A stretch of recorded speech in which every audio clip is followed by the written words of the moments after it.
जतोणिवाण संपत्ति। लोचन सार जी ग्रंथ, इस ग्रंथ की 169वीं गाथा की चर्चा अपने को करनी है।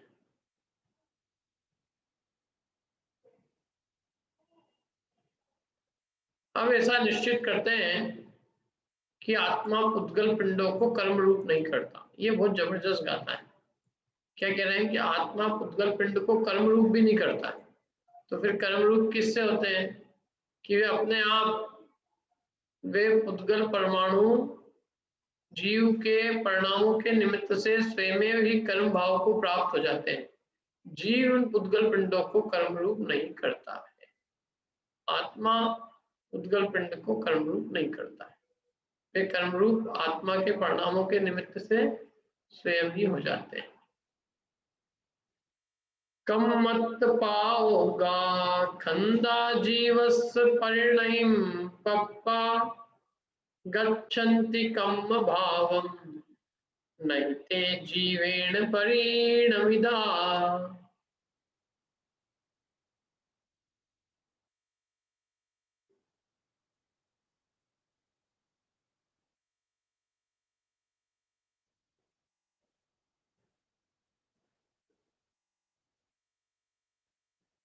पढ़िए प्रीति जी।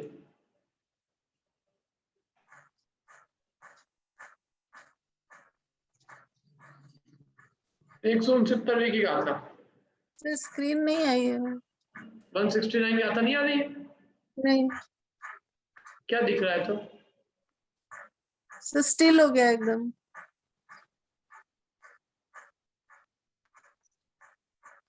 दिख रहा है क्या? हाँ अब आ गया।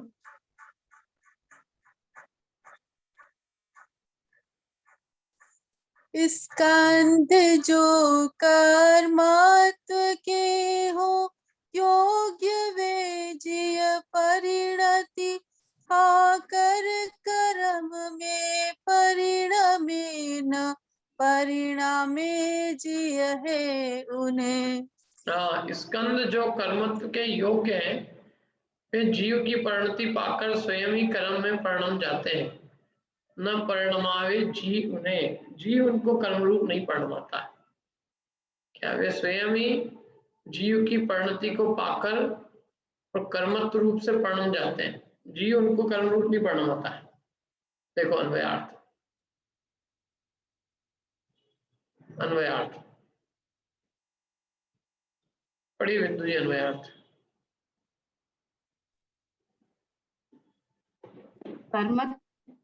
कर्मत्व के योग स्कंद जीव की परिणति को प्राप्त करके कर्म भाव को प्राप्त होते हैं। जीव उनको नहीं परिणमाता। हाँ, कर्मत्व के योग्य जो पुद्गल स्कंद है वे जीव की परिणति को प्राप्त करके स्वयं ही कर्म भाव को प्राप्त हो जाते हैं। जीव उनको नहीं परिणमाता है। जीव कोई उनको पुद्गल को कुछ करता तो ही नहीं है। पुद्गल स्वयं कर्मत्व भाव रूप परिणम जाते हैं। जीव के परिणाम को निमित्त करके जीव एक पुद्गल वर्गणाएं जो मतलब कर्म के योग्य जो स्कंद है वे स्वयं ही कर्म भाव को प्राप्त होते हैं। जीव उनको नहीं परिणमाता है। समझ में आया? जीव नहीं कर रहा है। जीव के परिणाम का निमित्त पाकर वे स्कंद स्वयं ही कर्मत्व रूप परिणमते हैं। जीव उनको कर्म भाव रूप से नहीं परिणमाता। जीव तो वास्तव में अपने परिणामों को करता है। जीव अपने परिणामों को, जीव अपने भाव का परिणमन कर, जीव तो अपने भाव का करता तो है। जीव अपने आप को तो परिणमाता है, अपना परिणमन तो करता है, अपने मोह राग द्वेष रूप परिणाम करता है, अपने शुभाशुभ भाव करता है। उन जीव अपनी परिणति को तो प्राप्त करता है, अपने को परिणमाता है, लेकिन पुद्गल कर्म को नहीं परिणमाता। पुद्गल परमाणु कर्म के जो योग्य स्कंद है, पुद्गल कर्म के योग्य रूप, कर्म के योग्य स्कंद वे जीव की परिणति को प्राप्त करके वे स्वयं ही कर्म रूप से परिणम जाते हैं। वे स्वयं ही कर्म भाव को प्राप्त हो जाते हैं। वे स्वयं होते हैं। इस पे जोर है। कर्म के योग स्कंद जीव की परिणति को प्राप्त करके कर्म भाव को खुद ही प्राप्त हो रहा है। जीव उसको कर्म नहीं रूप नहीं परमा रहा है। हाँ, जीव की परिणति को निमित्त करके वो हो रहे हैं।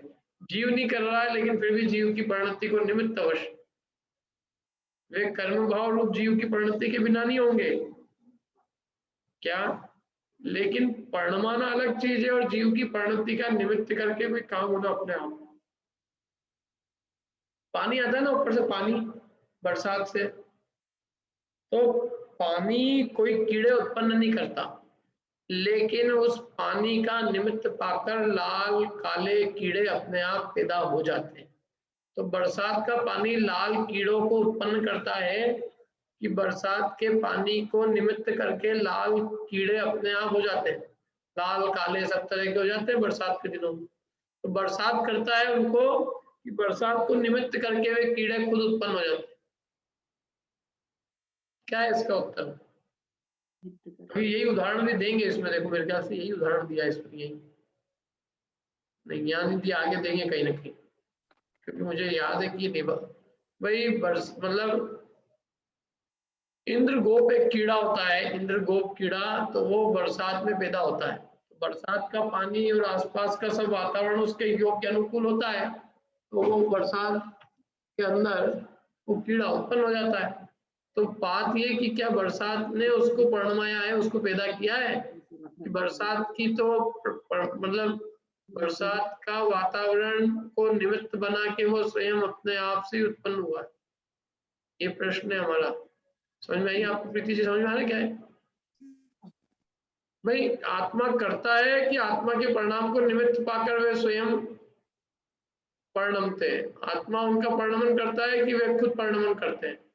आत्मा की परिणति को निमित्त मात्र बना, मतलब आत्मा की परिणति का निमित्त पाकर वे स्वयं कर्म भाव रूप से परिणमते हैं कि आत्मा उनको कर्म रूप से परिणमाता है? कहते हैं आत्मा कर्म रूप से नहीं परिणमाता है, आत्मा की परिणति को निमित्त करके वे स्वयं ही कर्म भाव रूप से परिणम जाते हैं। ठीक है,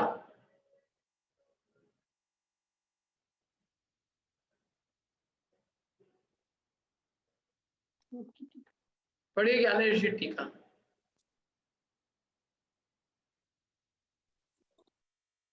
इनकी कौन सी किताब लिखो होगी अपने पापा जी वाली? कर्म रूप परिणमित होने की शक्ति वाले पुद्गल स्कंद तुल्य समान क्षेत्रगाय जीव के परिणाम मात्र का कारण है, उसका आश्रय करके जीव परिणाम आने वाला न होने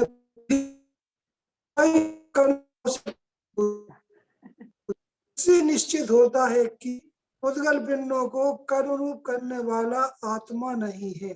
हाँ, जो मैंने समझाया वो वही बात यहाँ पे कही गई है, ठीक नहीं? वही बात कि कर्म रूप परिणमित होने की शक्ति वाले कौन है? कौन है कर्म रूप परिणमित होने की शक्ति वाले कौन है? उद्गल पिंड, उद्गल स्कंद। कौन है? उद्गल स्कंद। वे उद्गल स्कंद तुल्य माने समान क्षेत्रावगाही जीव के परिणाम का आश्रय करके। ऐसा नहीं कि वो आपके मतलब जो कर्म रूप स्कंद है तो वे है तो यहाँ या यहाँ हो, मेरी आत्मा के क्षेत्र के बाहर आपकी आत्मा के क्षेत्र में अवगाह में स्थित हो और मेरे परिणाम के निमित्त से वो आपको बन जाए। ऐसा होता है कि मैं परिणाम करूं और बंधे आपको?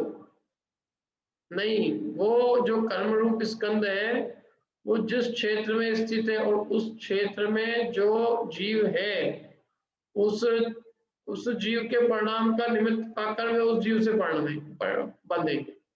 माने ऐसा नहीं कि कहीं के भी पुद्गल स्कंद बंध गए, इस क्षेत्र में जो स्थित होंगे ना, इस आत्मा के साथ में विश्व शोभचे परमाणु होते हैं, स्वाभाविक स्वभाव से स्थित ऐसे अनंत विश्व शोभचे परमाणु प्रत्येक जीव के साथ रहते हैं।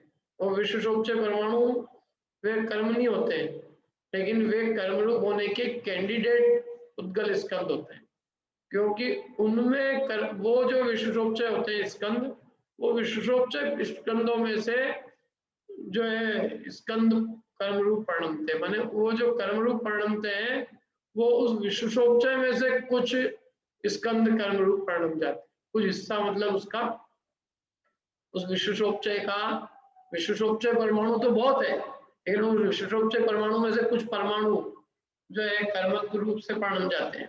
तो वो जो जीव, हर एक जीव के साथ में विश्वशोपचय परमाणु अनंत लगे साथ में है, एक क्षेत्रावगाही है।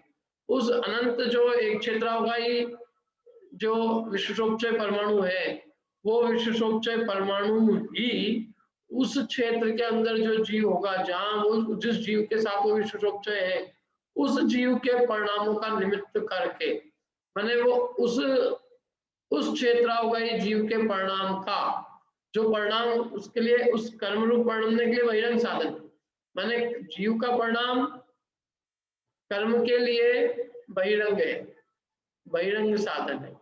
तो बहिरंग साधन रूप जो जीव का परिणाम है उसका आश्रय करके, और जीव उनको परिणमाता नहीं है, लेकिन फिर भी वे स्वयं ही कर्म भाव से परिणम जाते हैं।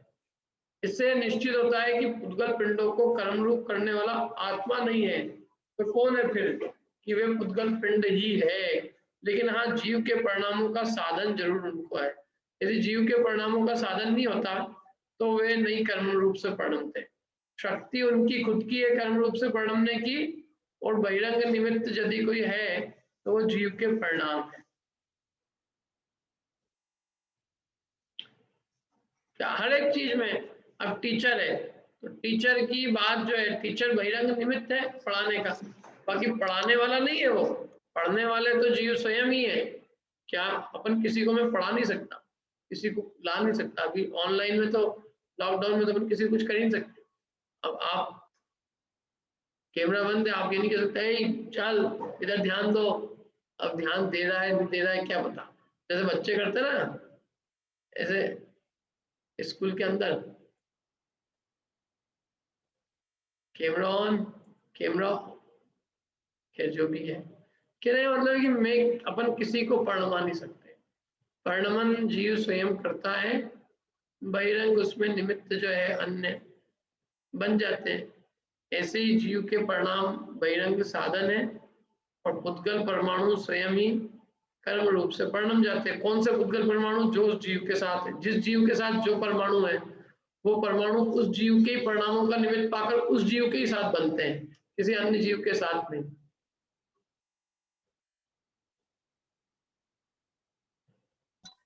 तो इसका मतलब है जो शरीर के साथ रहते हैं पुद्गल परमाणु, बस वही कर्म रूप परिणमित होते हैं।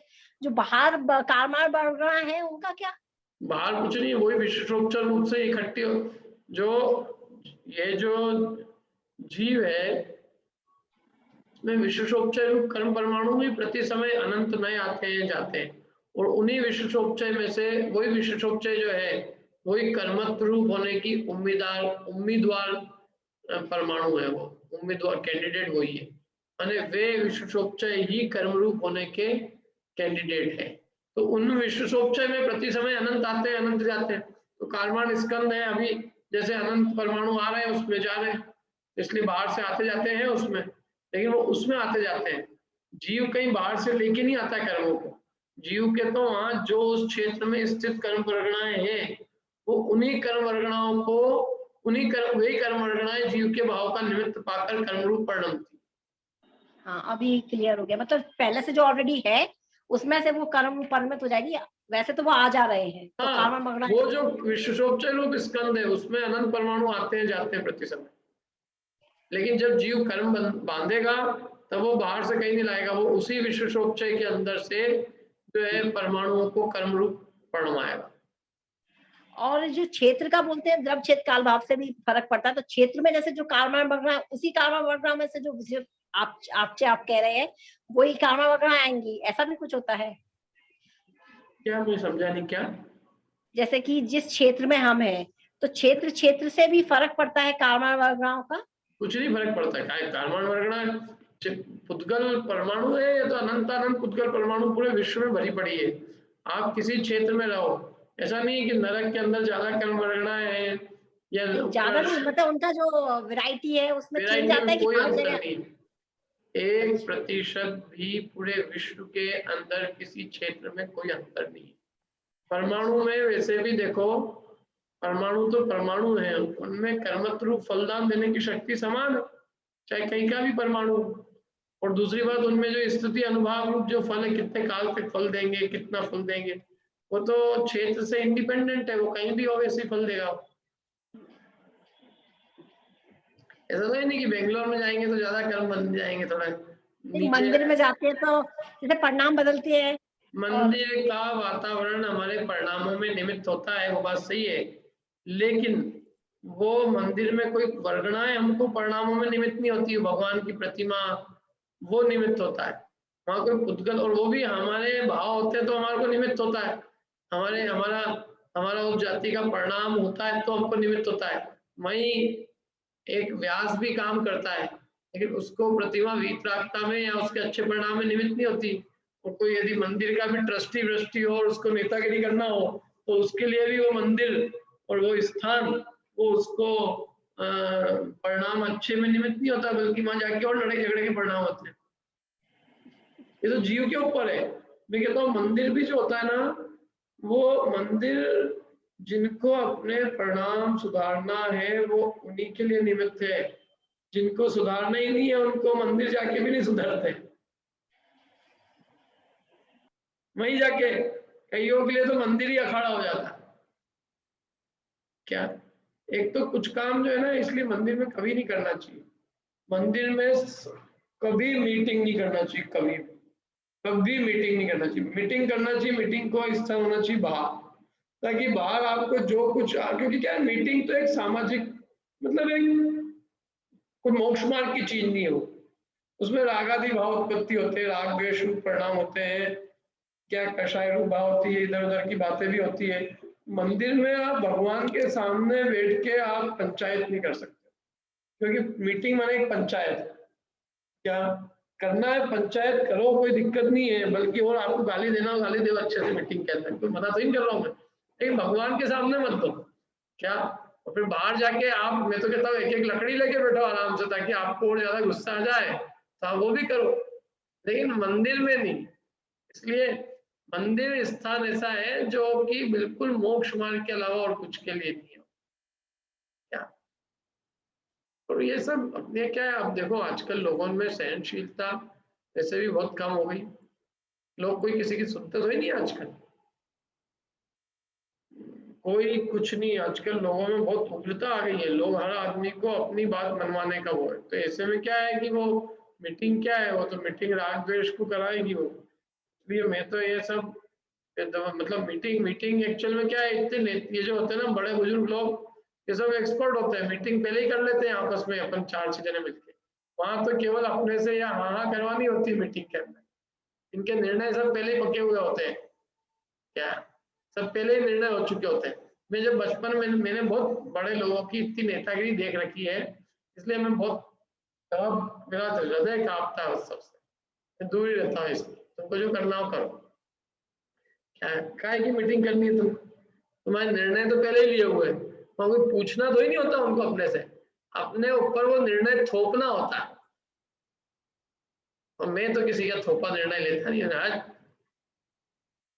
क्या भाई मेरे काम, मतलब मेरा ये कहना है कि भाई थोपना ही है तो बुलाया क्यों, टाइम क्यों खोटी कर रहा। तो इसलिए ये परिणाम जो है ना, मंदिर भी एक वो है, बहिरंग साधन है, लेकिन परिणाम जीव स्वयं करेगा तो है उसके लिए साधन। ये सारी चीजें ऐसी है, लोग बहुत सारे कहते हैं वाइब्रेशंस, फीलिंग्स, परमाणु।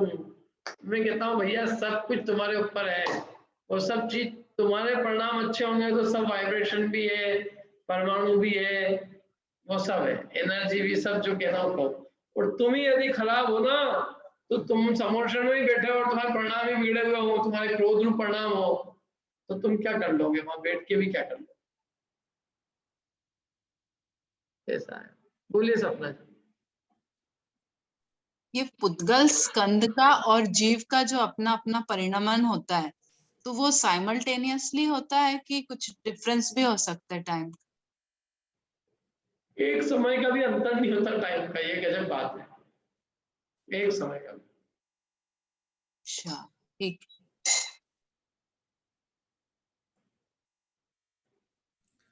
भैया ये जो आपने भी ये विश्वसोपचय का बताया, तो ये कर्मों का जो आश्रव, बंध, संवर और निर्जरा, ये जो चारों, और मोक्ष मतलब जो सभी कर्मों का खिरना है, तो इसका जैसे जो कल बात हुई थी कि वो ऑटोमेटेड प्रोसेस होती है कर्मों का आना बंधना, तो इसे जो निर्जरा है वो भी जीव के परिणाम के निमित्त पाकर के वो कर्म जो है, मतलब वो जो जीव से बंधे थे वो वापस कार्बन वर्गण फ्री हो जाती है, ऐसा कुछ होता है? वो कर्म तो रूप नहीं रहती है, बस परमाणु तो वही के वही रहते हैं, लेकिन वे परमाणु वो कर्म रूप नहीं रहे, और क्या उनमें अकर्मत्व रूप हो गए। वो कर्मत्व रूप होने का जो मतलब पहले जो वे कर्मत्व रूप थे, अब वे अकर्मत्व रूप परिणम गए।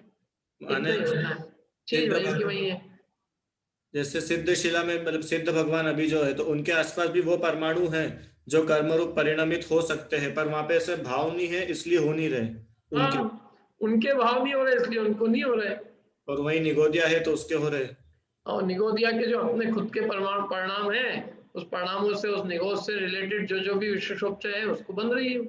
तो ये जो परमाणु है ये किसी जीव के स्पेसिफिक नहीं होते ना, ये तो जनरल होते हैं, फिर जो जिस रूप भाव करता है उस रूप परिणमित हो जाते हैं। हाँ देखो क्या है, विशेषोपचय होते हैं, उस विशेषोपचय रूप वो प्रत्येक जीव के साथ अनंत विशेषोपचय है, तो वो भले एक ही क्षेत्र में जैसे अनंत अनंत निगोदिया भी रह रहे हैं, लेकिन फिर भी हर निगोदिया का अपना अपना विशेषोपचय है, और वो विशेषोपचय उसके कर्मत्व रूप से परिणमता है। ठीक है। और ये जो स्थिति, प्रदेश, अनुभाग और बंध है, ये भी प्रत्येक जो परमाणु है सबका अपना अपना रहता है ना, मतलब एक ही परमाणु के चारों होंगे? एक परमाणु जो स्कंद रूप परिणाम है कर्म, जैसे ज्ञानावर्णादि का इसका है वो, तो उसका अपना उस परमाणु का जो स्कंद है वो उन स्कंदों में समग्र मिलके फलदान देने की शक्ति होती है, मतलब एक एक परमाणु की अपनी अलग फलदान देने की शक्ति है, और सबका मिला जुला जो फलदान देने की शक्ति है वो अलग है, और वे परमाणु में बंटवारा हो जाता है ना फिर टाइम के हिसाब से। जैसे अब मैंने 6300 परमाणु बांधे और उनका बंटवारा हुआ 48 समय में, तो वो नाना गुण हानि के हिसाब से उनका बंटवारा हो जाता है, तो वो इतने समय में फिर वो आते हैं उदय में, उतने उतने परमाणु जो है उतने उतने काल बाद उदय में आते हैं, और एक समय का ये तो हिसाब हो गया। जैसे नाना समय में जो बांधे होते हैं वो एक समय में उदय आते हैं, तो वो जब एक समय में उनका उदय आता है तो उन सबका जो मिला जुला अनुभाग है वो उदय आता है। जैसे मैंने इस समय में मेरे जो 512 का एक समय पहले का जो निषेक, एक समय पहले मैंने जो कर्म बांधा उसका पहले निषेक उदय आएगा अभी, फिर उसके 2 समय पहले बांधा है तो उसका दूसरा आएगा। ऐसे जितने मैंने पिछले जितने जितने समय तक जाऊंगा जिसका आखिरी निषेक उदय आ रहा है, तो उन सबका टोटल करके जो भी मेरे अनुभाग होगा वो उदय में आएगा इस समय। और जो नेट उत्कर्षण अपकर्षण जो है तो उसका भी फिर ऐसे ही प्रोसीजर रहेगा, जिसका जब उत्परिणाम जैसे संक्लेश रूप करे तो वही जो कर्मत्व रूप जो जिनका अनुभाग है वो उत्कर्षण हो जाएगा।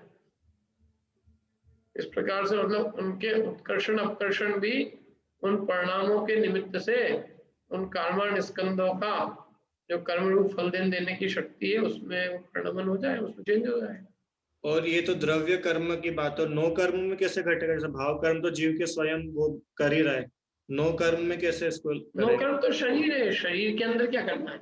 नहीं, जैसे मंदिर भी है तो मंदिर भी जैसे उन भावों का निमित्त है, तो उसको भी अपन एक नो कर्म बोल सकते हैं क्या?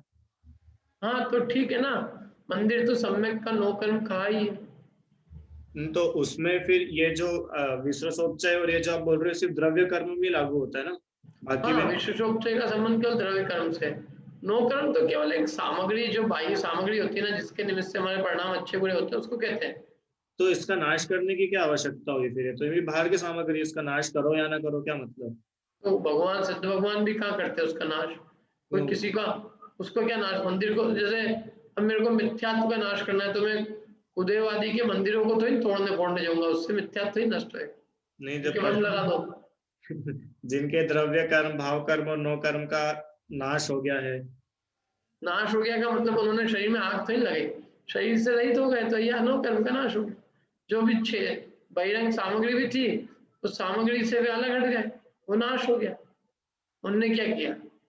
उनने उसको कुछ नहीं किया, वे उसके प्रति उन्होंने राग भाव छोड़ दिया, यही उसका नाश हुआ।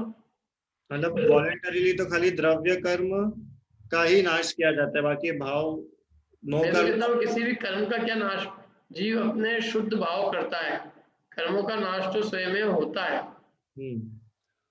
जीव के परिणामों का निमित्त पाकर वो जो द्रव्य कर्म है उनमें कर्मत्व रूप शक्ति खत्म हो जाती है, यही नाम कर्म का नाश है। उनमें जो कर्मत्व रूप शक्ति थी ना फलदान देने की, वो उसको जीर्ण शीर्ण करके उसको नष्ट कर, उसको अकर्मत्व रूप परिणमा देता है। जीव के परिणामों का निमित्त पाकर वे कर्म से अकर्म रूप हो जाते हैं, फिर वो जरी चेवड़ी समान है, कुछ उनमें फल ही नहीं होती था, फलदान देने की शक्ति से नीरस हो जाते हैं। जैसे कोई सब्जी है और उसको पानी से धो के उसका सारा मसाला निकाल दिया, बचे ही क्या? मतलब अजीब होने के बाद भी इतना ऑटोमेशन है उनमें, मतलब ज्ञान नहीं है उसके बाद भी इतना सब सिस्टमेटिक पूरा कर्म सिद्धांत पूरा प्रोसीजर उनका चलता है। अरे गजब सिद्धांत है भैया।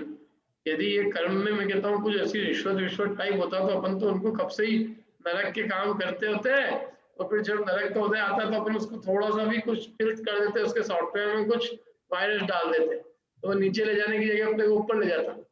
वो कर्म में बेचारा घूम जाता है कि यार आपने क्या करा मेरे को, मैंने तो इसको नरक ले जाने के लिए किया था, बटन तो वही दबाया था, लेकिन ये तो ऊपर आ गया। अरे एक एक समय का क्या गजब है भैया। एक समय में वो अनुपूर्वी कर्म उस जीव को वहीं पहुंचाता है जहां उसको जन्म होना होता है, बिल्कुल पूरा। और शरीर के जौन से परमाणु, जौन सा शरीर बनना है उसका उदारिक तो वही परमाणु ग्रहण होंगे, और जैसे हाथ पैर कान नाक इस रूप में आकार में रचना होगी, बिल्कुल वैसे ही चलेगा सारा काम, सारे बिल्कुल परमाणु। मतलब एक एक चीज का बहुत व्यवस्थित हिसाब है, कोई अलौकिक है। जीव को किस क्षेत्र में जन्म लेना है, और ज्ञानावरण दर्शनावरण का भी कैसा उदय आएगा, तो उसके योग्य नहीं। तो इधर तो एक इंद्रिय बन गया, पता चला उसको तो अभी अवधि ज्ञान का क्षम था, हम एक इंद्रिय में क्या करें, फिर बीच में इनकी मीटिंग हुई कर्मों की, अवधि ज्ञान ने कहा देखो भैया हम तो हटेंगे, एक इंद्रिय से बोलो तो चार, फिर एक इंद्रिय को हटा के कहा कि चलो भाई पंचेंद्रिय तू आओ उदय। अब अवधि ज्ञान कह रहा है कि मेरे को तो उदय आऊंगा, मैं तो पंचेंद्रिय के बिना आएगा नहीं, फिर इसलिए एक इंद्रिय को कन्वर्ट करके पंचेंद्रिय बदल दो।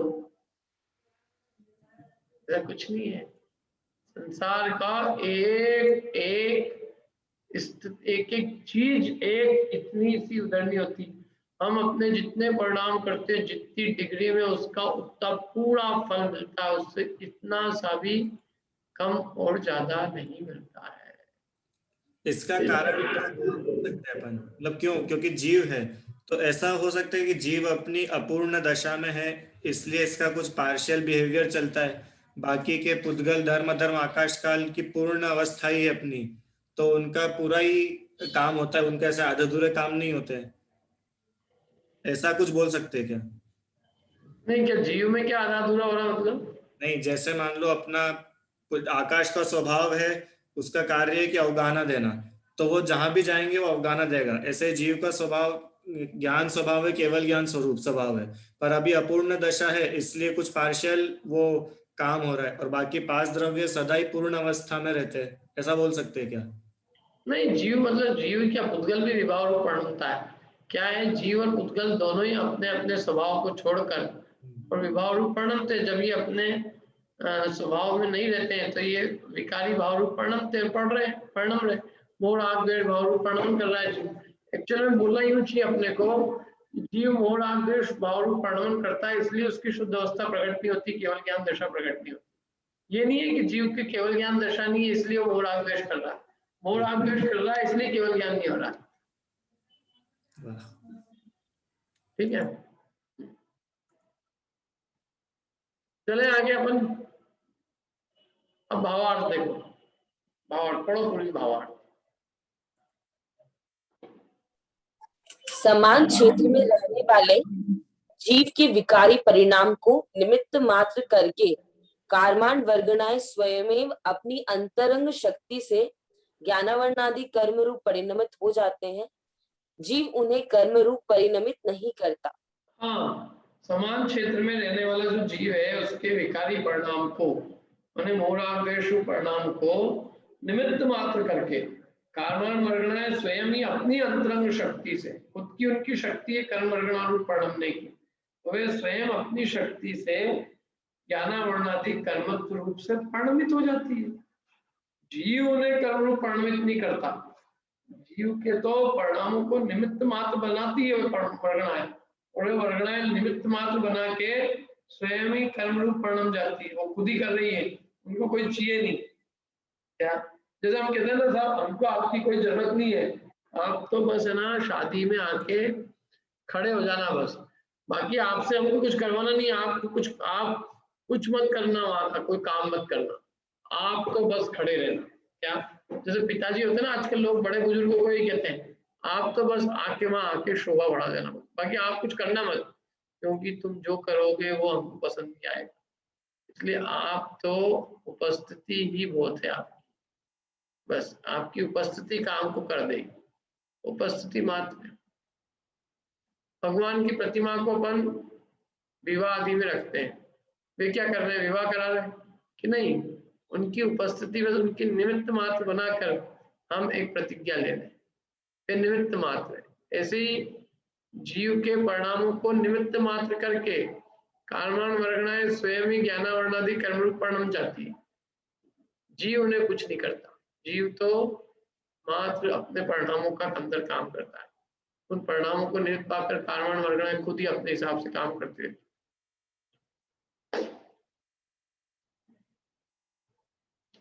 जैसे दुनिया के अंदर भाई सूर्य है, ये अपना काम करता है, चांद अपने हिसाब से आता है, और यहाँ प्रकृति में अपने आप उन सूर्य चांद के निमित्त से गर्मी सर्दी के आने से, तो प्रकृति के अनुसार अपने आप यहाँ पे लोग जो है अपना अपना काम खुद करते रहते हैं।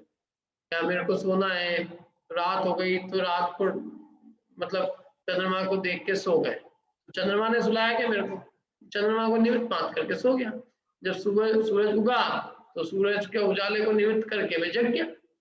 ऐसे ही हर कार्य जो यहाँ हो रहा है लोक में, ये प्रकृति में तो क्या है, सूर्य चांद तो अपने बेचारे घूमते रहते हैं, फिर यहाँ के नीचे अंदर लोग जो है अपने आप उनके परिणाम उनके निमित्त से इनका अपना व्यापार चलता रहता है। गर्मी हो गई, फसलें अपने आप पकती जाती है, बोनी किसान बोनी करता है, बारिश होती है तो बोनी करता है किसान, फसल हो जाती पक जाती गर्मी में, सूख गई अच्छी पक गई काट ली, तो वो चांद तो ही नहीं, चांद सूरज करा देंगे, सूरज ने ऊपर आके सबको कहा कि चलो रे सूरज कटवा रहा है फसलें, सूरज की गर्मी का निमित्त पाकर फसल स्वयं पकती है और फसल को स्वयं किसान काटता है। तो जितने भी महीने हैं ये कुछ नहीं कराते हैं, ये इन महीनों के अंदर स्वयं ही जीव करते हैं यहाँ के नीचे वाले। ऐसी जीव कुछ भी इन कर्मों को परिणमाता नहीं है, लेकिन जीव के भाव को निमित्त पाकर उधर कर्मों में अपने आप स्वयं ही कर्म रूप से परिणाम होता रहता है।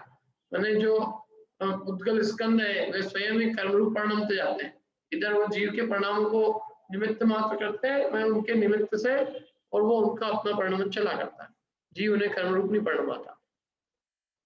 ये निमित्त निमित्त संबंध तो इतना गहरा है, अरे यही तो समझ में नहीं आता निमित्त निमित्त संबंध क्या है।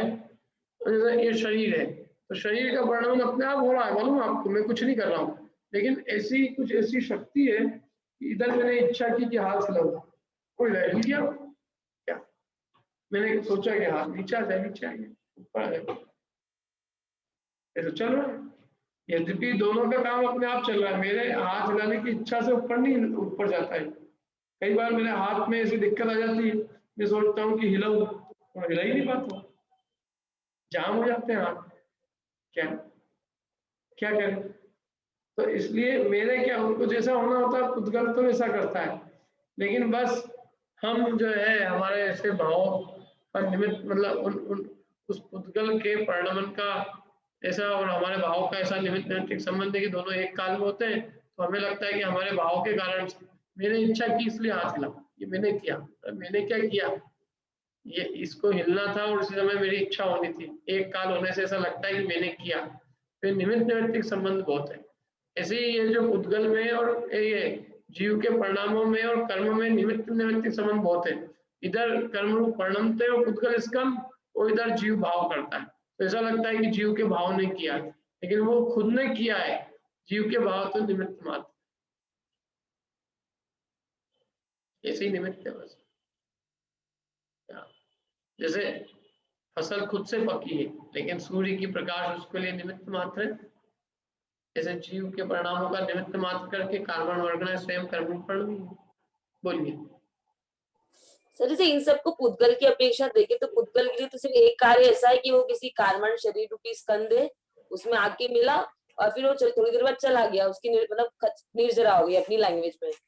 तो उसके लिए तो कोई एक्टिविटी नहीं, मतलब जो भी है वो जीव के लिए है कि मेरा कर्म का उदय आया, कर्म बन गए, मतलब। हाँ, पुद्गल को कोई उसका सुख दुख रूप फल नहीं मिलता है, जीव को ही मिलता है। पुद्गल तो बेसिकली जड़ है, अचेतन है, वहां में कुछ भी हो, उसको कुछ भी, उसका कोई वो बंदा तो उसको कोई फर्क मतलब पुद्गल को तो कोई मतलब ही नहीं ना, क्योंकि ज्ञान ही नहीं है उसमें। तो फिर जैसे मतलब जीव की अपेक्षा देखे, जीव ने परिणाम अभियान किए कुछ ज्ञानावरणी के बांधने युक्त, तो ज्ञानावरणी कर्म मतलब अपने अंदर ही बंधा, ऐसा तो नहीं हो सकते, कुछ अंदर ही बंधा, फिर उसकी कोई अंदर ही शक्ति हुई और फिर शक्ति की अपेक्षा 7 साल बाद जैसे उदय में आया। आत्मा मतलब आपका कहना है पुद्गल को लाने की क्या जरूरत है, जीव में ही अंदर में कुछ चल रहा है, अमूर्तिक जीव में। हाँ, मतलब जैसे लब्धि नहीं होती, लब्धि एक स्टोरेज जिसको हम बोलते हैं कि लब्धि में कुछ चीज है, जैसे मतलब आगे चल रहा है तो उसे मतलब भारी दिख रहा है कुछ। नहीं, पर ये एक अचेतन जो है ना, ये द्रव्य कर्म वर्गणाएं है ये। जैसे दारू के निमित्त से आदमी पागल हुआ, तो अपन यूं नहीं कह सकते कि आदमी अपने आप से ही पागल हो गया, दारू की क्या जरूरत है, लेकिन बिना दारू के पागल नहीं होता। जैसा नशेड़ी और दारू में होता है, ऐसा बिना दारू के नहीं होता है। तो ऐसे जैसे जीव कर्म मोहनी कर्म के उदय में जो जीव विकार रूप परिणमता है, वो बिना मोहनी कर्म के नहीं परिणमता। अच्छा, दूसरा, सिद्धों में आप फिर ये कैसे घटित करोगे कि इनको विकार ये नहीं परिणमेंगे विकार रूप और हम परिणमेंगे, उन दोनों में आधार क्या? इसलिए आधार ही परिणाम उनकी खत्म हो गए वैसे रूप, अब वो परिणाम होंगे ही नहीं उनके कभी। नहीं होंगे तो हमें भी नहीं हुए, क्योंकि अमूर्तिक द्रव्य तो दोनों है। आखिर ऐसा क्या अंतर आया उनमें और हममें? कर्म की तरफ से अंतर घटाएंगे अपने को, हम तो भी विभाग रूप परिणाम रहे ना, मतलब ऐसा भी विभाग रूप परिणमने का हेतु क्या है, कोई कारण तो होना चाहिए हर चीज। अपन खुद, तो अपन खुद तो वो भी तब भी है, अपन खुद तो सिद्ध भगवान थे जब तक, वे भी खुद है ही, लेकिन वे नहीं परिणम रहे और हम परिणम रहे। तो आखिर वे खुद होते हुए भी खुद क्यों नहीं परिणम थे, और हम होते हुए भी हम भी खुद ही है, और जब कर्म को तो तुमने हटा ही दिया, तो हमारे में और उनमें डिफरेंस क्या? मतलब मुझे से लगा कि जैसे कुछ जो भी हो रहा है वो जीव में हो रहा है, ये सब तो पुद्गल चीजें चल रही है, क्योंकि वो तो पुद्गल की अपेक्षा चल रहा है, स्कंद पुद्गल जो भी चल रहा है। हाँ, लेकिन उनके निमित्त से पुद्गल का और जीव का निमित्त संबंध बहुत है, गजब है। अरे अभी मोहन दूध डाल तो किसी के माथे पे पागल हो जाता है, अभी अपन पुद्गल के निमित्त से पागल नहीं हो रहे क्या? अब पुद्गल क्या करे, लेकिन पुद्गल में पर तो रच पच रहे। और एक और बात पूछनी थी, जो कर्म अपने बंधे हुए हैं, तो मतलब ऐसे एक मतलब एक ही ज्ञानावरणी कर्म, एक दर्शनावरणी, ऐसे वैसे ऐसे अलग अलग पार्टिकल्स है टाइप। हाँ, अलग अलग इनकी संख्या भी दी है कि ज्ञानावरणी के परमाणु कितने रहेंगे, दर्शनावरणी के कितने रहेंगे, इन सब की संख्या है। तो केवली भगवान के ज्ञान में आता होगा कि जैसे अभी एट प्रेजेंट मुझे ज्ञानावरणी के कितने कर्म बंधे हुए हैं, जैसे मान लो 100 500 से इनको पूरा ज्ञान में दिखता है। पूर्वी इसका 8 कर्मों का कर्म कांड में बंटवारा भी दिया है कि एक समय में जब जीव कर्म बांधता है तो कितने ज्ञानावरणी को मिलेंगे, कितने दर्शनावरणी को, एक एक कर्म प्रकृति को कितना हिस्सा मिलेगा, इसका पूरा गणित दिया है। मतलब पुद्गल रिसर्च ज्यादा लग रहा है मुझे जीव से भी, ऐसा सुन के तो। पुद्गल क्या लग रहा है? रिसर्च करना ज्यादा लग रहा है कि रिसर्च पुद्गल में ज्यादा है जीव से तो। हाँ, तो पुद्गल कर्मों की तरफ से तो सारा वर्णन आता है। जैसे क्या है कि है तो बुखार शरीर में, लेकिन थर्मामीटर से नापते हैं, ऐसे जीव के परिणाम है, लेकिन वो कर्म की तरफ से हम सारा देखते हैं, सारा हिसाब किताब उधर से लगाते हैं कि अभी क्या स्थिति है भाई, कितना विवाद चल रहा है, कितनी स्थिति चल रही है, उस हिसाब से हम सारा बात करते हैं। तो अभी ये क्या है, अभी काय का उदय चल रहा है कि साहब अभी इनको नरक आयु का उदय, नरक आयु पड़ी है इनके पास, नरक आयु का उदय आएगा, नरक नारकी बन जाएंगे। हमने उस कर्म वर्गणाओं को देख के तो बताया है, तो वो कर्म वर्गणा, लेकिन हम उस कर्म को देख के बता सकते हैं कि आगे नारकी बनेगा। नारकी बनेगा नहीं तो किस आधार पर कहोगे? अभी तो अच्छे भाव चल रहे हैं इस समय। वो नरक आयु बांधी थी ना श्रेणी राजन, नहीं तो वो तो तीर्थंकर प्रवृत्ति का बंद कर रहा है, सम्यक प्राप्त कर रहा है। अभी तो कितनी अच्छी स्थिति है, वो कर्म है औद्गलिक, वो उसको नरक में ले जा रहा है। नहीं तो ये सत्ता वत्ता सब, नहीं तो फिर कुछ भी नहीं रहेगा। परिणाम मैंने सुधार लिया, अभी पुराना पुराना कुछ नहीं रहा पूरा सब। ठीक है, चलो हो गया, ये समझ में आ गई ये गाथा। अब आगे चलते हैं, अपन थोड़ा सा और ले लेते हैं। पढ़ो इसकी उत्थानी का, पढ़ो अगली गाथा की। कौन पढ़ रहा है? कौन पढ़ो?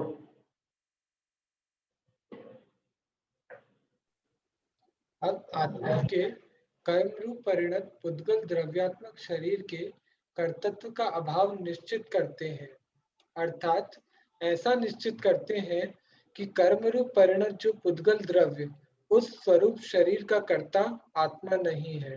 हाँ, कर्म रूप परिणत जो पुद्गल द्रव्य है ना, उस स्वरूप जो शरीर है, कौन सा शरीर है वो?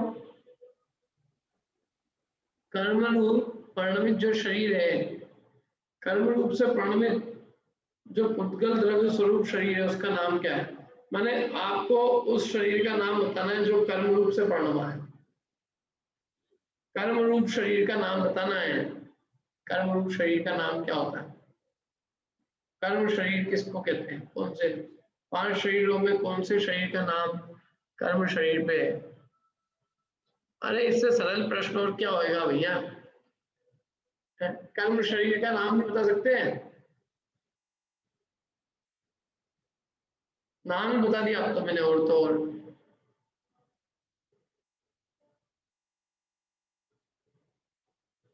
बोलो कर्म शरीर का नाम। हाथ खड़ा होना चाहिए सबके। बोलिए ना,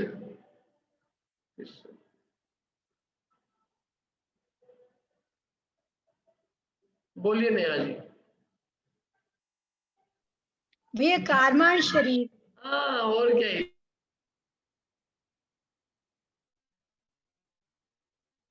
वे आवाज नहीं आती। इतनी सरल क्वेश्चन है एकदम। क्या कर्मण शरीर और क्या? जो पुद्गल कर्म रूप परिणमा हुआ है, जो पुद्गल कर्म रूप, कर्मण शरीर की परिभाषा यही है। 8 कर्मों के समूह को कर्मण शरीर कहते हैं। 8 कर्मों का जो समूह है वो कर्मण शरीर है। आत्मा के कर्म रूप परिणमित जो पुद्गल द्रव्यात्मक शरीर है, जिसका नाम कर्मण है, उसके वो तो आत्मा के उस कर्मण शरीर के कर्तृत्व का अभाव ये निश्चित करते हैं। आत्मा को कर्मण शरीर के कर्ता बनने का अभाव, मैंने आत्मा कर्मण शरीर का भी कर्ता नहीं है। और जो 8 कर्म रूप परिणमित पुद्गल द्रव्यात्मक कर्मण शरीर है, उसके कर्तृत्व, उसका आत्मा के उसके कर्तृत्व का अभाव है।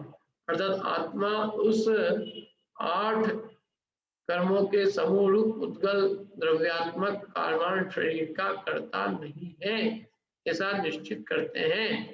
अर्थात ऐसा निश्चित करते हैं कि कर्म रूप परिणत जो पुद्गल द्रव्य स्वरूप शरीर का कर्ता आत्मा नहीं। देखो 170 नंबर की गाथा है, पढ़ते हैं पर कौन पढ़ेगा आप में से? ममता जी थी ना, ये ममता जी का नहीं? हाँ ये नहीं, पढ़िए ममता जी। ते कमत गदा पौगलिकाया पुनो विजीवस्य संजायन्ते देहा देहांतर संकमं पप्पा। हाँ, एक मिनट है, हिंदी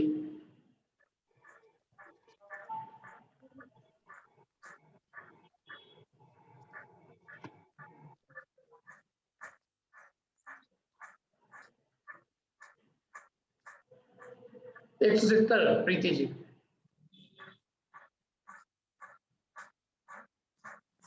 कर्मत्वगत जड़ पिंड पूतगल देह से देहांतर को प्राप्त करके देह बनते पुनः पुनः वे जीव की।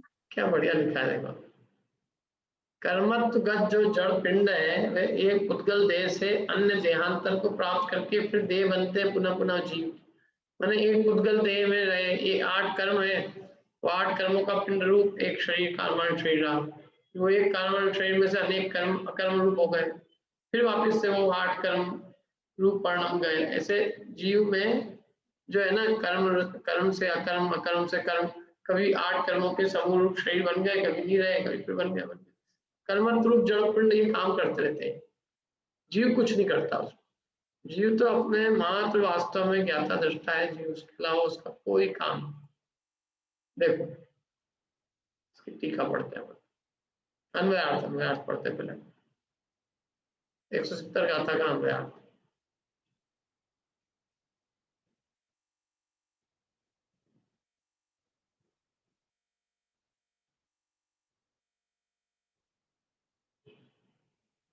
पढ़िए अर्चना जी अन्वयार्थ। आजकल ये अमन कहाँ चला गया? अमन हाँ इधर ही है। अच्छा, वो तो बिल्कुल ऐसा लगा मेरे को गायब ही हो गया जैसे। नहीं वो मोक्ष मार्ग प्रकाशक जी की वो क्लास करता है सुबह।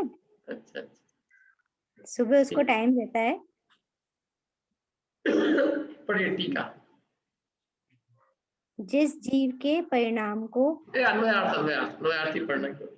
भावार्थ अन्वयार्थ इस अन्वय कर्म रूप परिणत वे उद्गल पिंड देहांतर रूप परिवर्तन को प्राप्त करके पुनः पुनः जीव के शरीर होते हैं।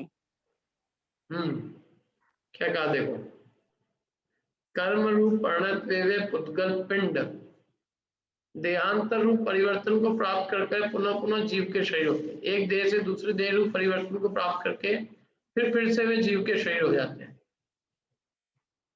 माने शरीर के जीव होते हैं ना, शरीर को जीव रूप होने में, जीव के शरीर बनने में निमित्त हो जाते हैं। जो कर्म रूप परिणमित है, कर्म रूप परिणित जो पुद्गल पिंड है, वे एक देह को मतलब एक देह में बनने में निमित्त हुए, फिर वो देह का अभाव हुआ, फिर अन्य देह को उत्पन्न करने में निमित्त हो गए, फिर अन्य देह के उत्पन्न करने में। ऐसे वे कर्म रूप परिणत नए नए शरीर के बनने में निमित्त भूत होते रहते हैं।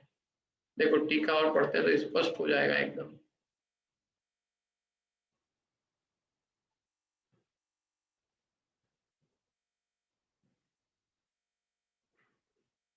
टीका पढ़िए नरेश। टीका।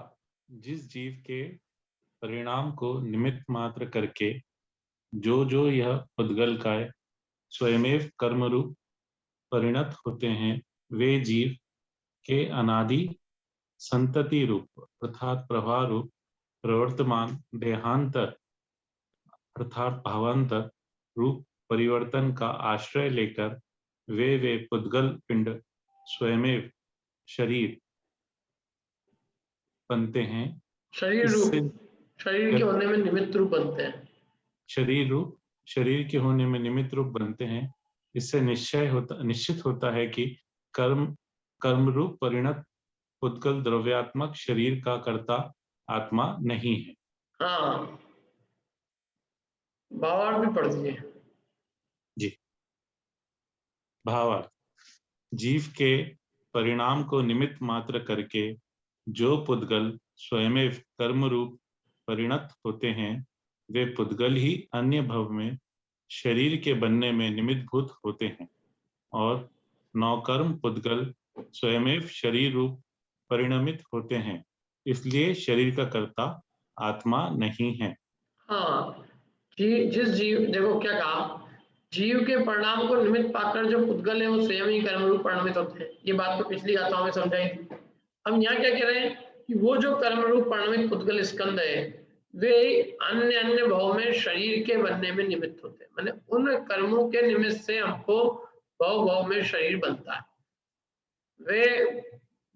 वे कर्म रूप उद्गल, वे कार्मान शरीर ही प्रत्येक भाव में शरीर बनने का निमित्त होता है।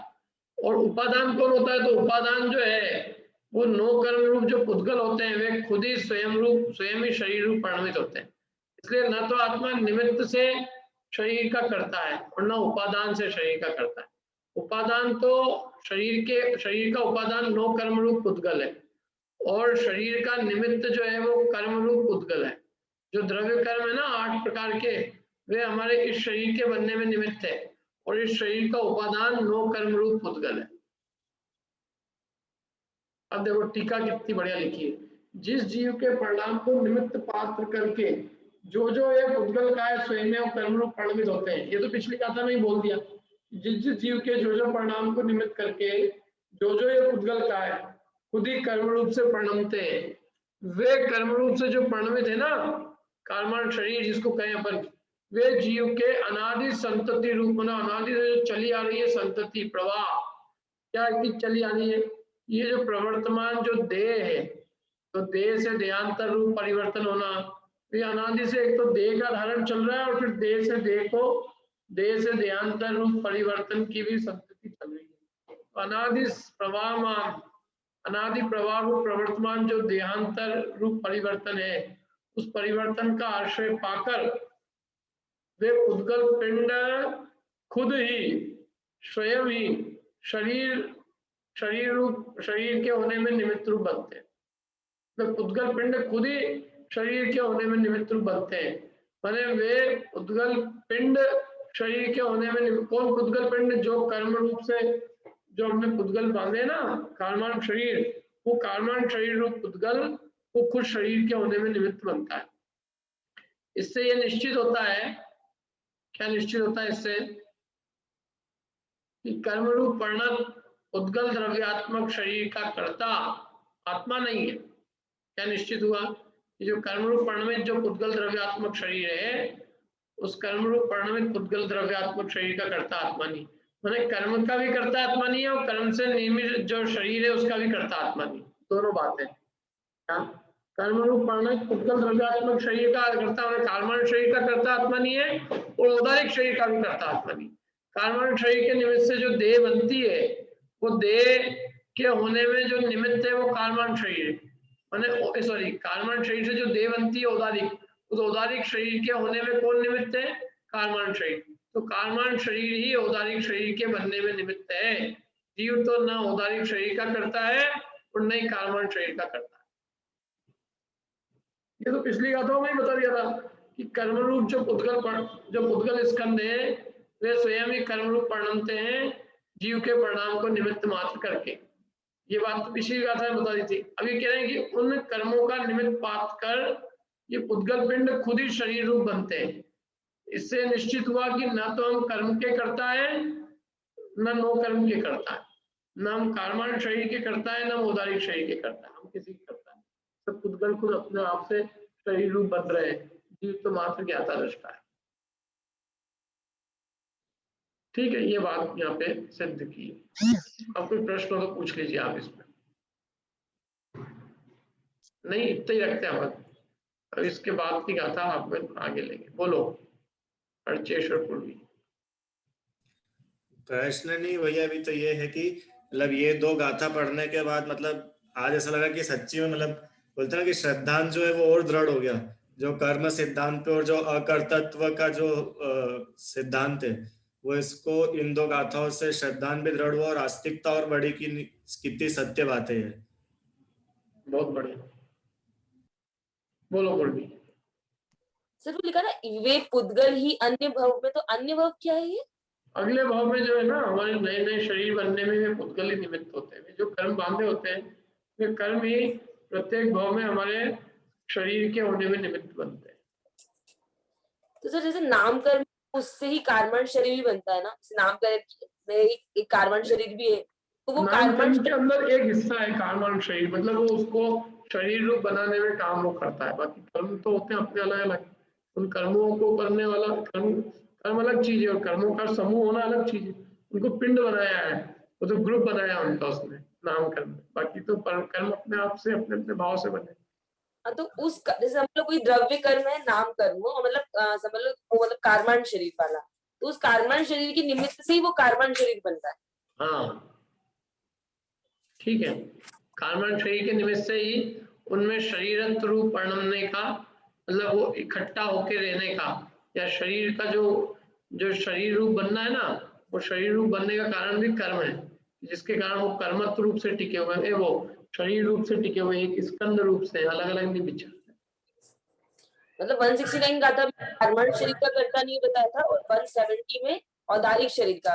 हाँ एग्जैक्टली। ठीक।